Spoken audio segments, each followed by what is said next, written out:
Have you ever noticed how Canadian Airlines really seem to like the Boeing 737? As of early March 2022, there are at least 10 different airlines across the country that fly one or more variants of this single-aisle airliner. Of these, though, there are 5, soon to be 6 airlines that fly the newest iteration, the 737 MAX. They are Air Canada, WestJet, Sunwing, Flair Airlines, Lynx Air, and soon Swoop. What's interesting though is that, when you look at all of Canada's airlines, the number of 737 MAX operators greatly outnumbers those flying the Airbus A320neo family. That single neo operator is Air Transat of Montreal, Quebec. In a world where the market for commercial airliners is increasingly leaning towards Airbus, why does Boeing seem to have such a foothold here in Canada, at least in the single-aisle segment? Well, unlike the older 737-200 models still working hard up north, there isn't exactly one singular reason why the 737 MAX is so popular, aside from the obvious benefits of improved fuel efficiency and lower costs for airlines. So, for this, it's best to look at each airline individually. Ultra-low-cost startup Lynx Air took delivery of their first MAX just last month, with another 2 expected to join in the next few weeks. They'll be launching flights in April, and according to Lynx, they have commitments in place for up to 46 737 MAXs over the next 7 years. Having brand new aircraft is unusual for a startup, but in Lynx Air's case, they have some significant financial backing from Indigo Partners. That's the same investment company behind literally hundreds of Airbus A320 family orders for their portfolio airlines like Wizz Air, Frontier, Volaris, and JetSmart. Although these are all A320 operators, Lynx Air does have some prior experience with 737s from their time as charter carrier Enerjet. Considering that the A320neo family is reportedly sold out until 2025, that, along with some more timely delivery slots for 737 MAXs, is likely why Lynx has gone the MAX route. And for Lynx, as well as other airlines entering the market right now, time is of the essence, since lower costs for aircraft, labor, and other contracts have created opportunities for many new entrants to get their foot in the door. With fellow ultra-low-cost carrier Flair Airlines, it was a similar situation. Though they had flown 737s for years, both classics and NGs, throughout the course of 2020, they had scaled back to just 3 737-800s.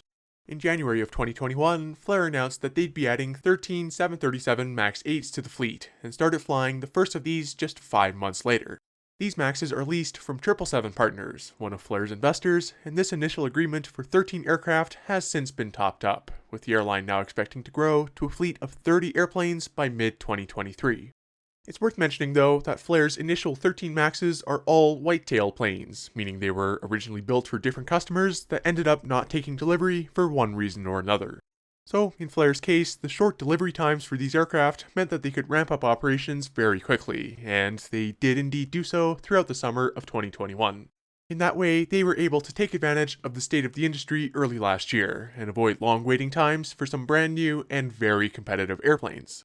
With their all-economy layout, Flair says that these MAXs allow them to achieve the lowest cost per seat mile of any Canadian airline. Meanwhile, in the case of WestJet and Sunwing, both airlines already had a history of flying the 737 next generation, and so ordering the MAX seemed to be a pretty straightforward decision. WestJet's initial MAX order in 2013 was for 65 MAXs, and according to the Canadian press, a spokesperson for WestJet said that they did look at the C-Series and A320, but that, at the end of the day, the piece that excited us about the Boeing MAX is the commonality with what we have today.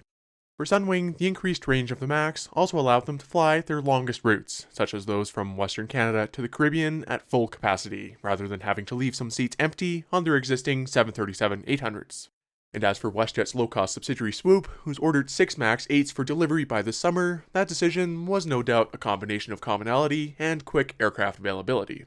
So, given the MAX's advantages in commonality with existing 737 operators, it came as a bit of a surprise in late 2013 when Air Canada ordered 61 737 MAXs, a mixture of MAX 8s and MAX 9s. Air Canada is a long-time operator of the Airbus A320 family, having received their first one back in January of 1990. Over the years, they've operated well over 100 individual Airbus A320 family aircraft, and continue to fly a considerable number to this day. So, about 10 years ago, when Air Canada was looking to renew their North American narrow-body fleet, logically it wouldn't make sense for them to stick with Airbus. Even just a few days before the MAX order was announced, it was reported that Air Canada was poised to make an order for the A320neo family. This turned out to be a rare case of an airline switching between aircraft manufacturers, which is something that's generally avoided in the industry due to the increased costs of training, parts, and maintenance.